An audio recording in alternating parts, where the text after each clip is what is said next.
Housing is a right and not a privilege. And as we navigate the new year, the challenges of affordability, urbanization, and sustainable housing solutions remain at the forefront. How prepared is Nigeria to meet these challenges? What opportunities lie ahead? The housing sector is a critical pillar of our economy, and with 2025 upon us, there is no better time to analyze the trends, policies, and strategies that will define its trajectory. To help us unpack these issues, we're honored to have with us architect Musa Sada, a former Minister of Mines and Steel, a visionary leader, and advocate for development. Welcome to the program, sir. Thank you very much. All right, so looking at 2025, Yes. how would you assess the state of the Nigerian housing sector? Are we on track to meet our housing needs? I would say yes and no. Yes, in the sense that a lot of policies and efforts are being put in place in 2023, 2024 to deliver more houses. No, in the sense that there is yet to be an articulation as to the delivery of the houses themselves. It is one thing to build houses, and it is another to get it to the people that really need those houses. Yeah. So the housing delivery system need to be looked at very closely in the year 2025. You will hear a lot of news about number of houses built by this government or that government. But what is most important is, do those houses get to the people that actually need the houses? That is the actual problem-solving situation that we need to address in the coming year. Yes, I agree. A lot of efforts by this government and the Honorable Minister of Housing now doing quite a lot in this, just as expectedly, because he is an insider as far as housing delivery is concerned, from the background that he had in his profession, in his previous offices. He understands what needs to be done. But I would wish in 2025 a lot more attention is paid to the delivery system. And not just for how this is built by government, even the private sector. Delivery system is very important. Yes, we know what the objective of the private sector is. We know what the objective of government is. But if we have to holistically address the issue of housing problems, the delivery system must have to be paid attention to. Okay, now talking about the delivery system, you know urbanization is rapidly increasing in Nigeria. Yes. What measures can the government take to ensure urban housing remains accessible and affordable? Yes, I think here I will surprise you to say that we also pay attention to rural housing. Because what are the causes of the explosion in the urban population and the need for housing in this thing is because of the push and pull of the two situations. People get excited about urban centers, the glitter and the rest of it, and then people want to run away from the gloom and gloom of the rural setting and so on. So if what they are running to the urban centers for is paid attention to in the rural areas, then a lot more people will prefer to stay at home than this. And of course, there are other social amenities that also make them, health facilities, education, and the rest of it. So if you want to address the issue of urban housing, you have to as well address the issue of rural housing and rural economy, because people come into urban areas to find a living. And if there are chances for them in the urban areas, quite a number of them would remain there, and then the pressure on the urban centers would have been less. Yeah, definitely. So let's look at the Nigerian housing deficit. It's estimated to be over 20 million units. So what strategies can effectively address this gap in the short term and also the long term this year, 2025? Yes, I think in the short term, what is happening now, let's try as much as possible to build as many houses as we can. What governments are doing is right. What the private sector is doing is right.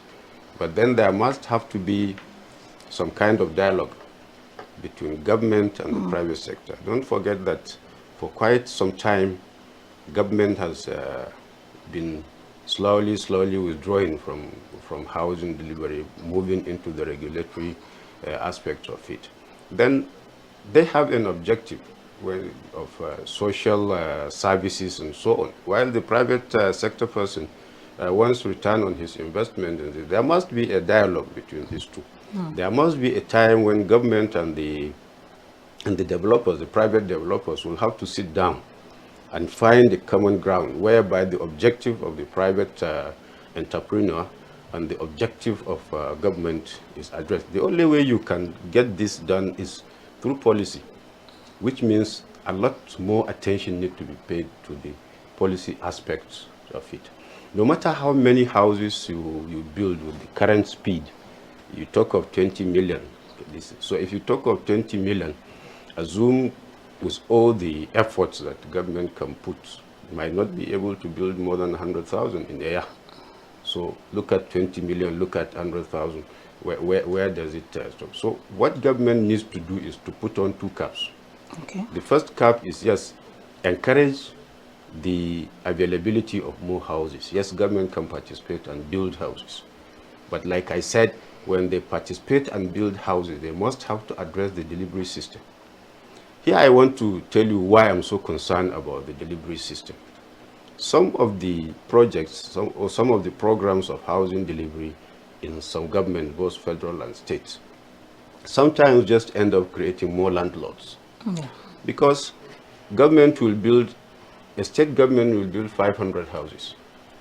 These 500 houses will be distributed. Maybe at the initial distribution stage, it was fairly done and the rest of it. But some of the people, some of the conditionalities of this, and there is no way anybody working in government can be able to satisfy it. So what do? They go ahead, acquire the allocation and the rest of, and they end up selling it. And when they sell it, it goes back to those people who will now come and rent it back to them again. So this is a policy aspect that must have to be addressed. So in policy, you must look at house. In larger parts of the world, you hardly find what is happening in Nigeria. You take quantum amount of money and pay for a house and take it like a simple commodity. Very few countries operate in this. Yes, they do, maybe in the very upper echelon of the economy where very rich people can be able to do this. But the intermediate and the low level economic earners is something that is next to impossible.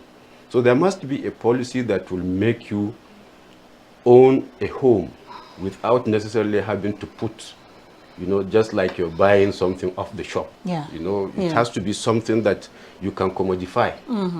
I can own a house as up to a certain percentage of it, maybe 20% of the house, and maybe over the next so many years, I can increase the percentage of ownership. At any time I want to get out, I have that percentage of ownership as a commodity that I can sell to do something else. So the policy must make provision for those platforms that you can be able to do this. So this is why I believe the right thing to do in 2025 for the government as the regulator is to look at the policies and see that, look, how do we deliver because if you continue to build houses, and these houses are ending up in the hands of people that already own houses, that 20 million deficit will continue to exist. You will not be able to cut down on it. But if you have a policy that, people will have various level of percentages of ownerships and so, and they know at any point in time, if they want out, they can get out, because there is a system whereby there are people going in for this house and people coming out of this house. That's commodification of the housing system, and it should be very strong part of the policy. This is the system that built the world famous American mortgage system of Freddie Mac and the Fannie Mae. It is through this sort of system, so much so that it stabilizes, whereby you can go into housing ownership in a very convenient manner. And that aspect of affordability must have to be addressed in the policy. All right, so thank you so very much, sir, for your time on the program and for all your insights. We do appreciate you, and we hope to see you soon again on this program. Thank you very much.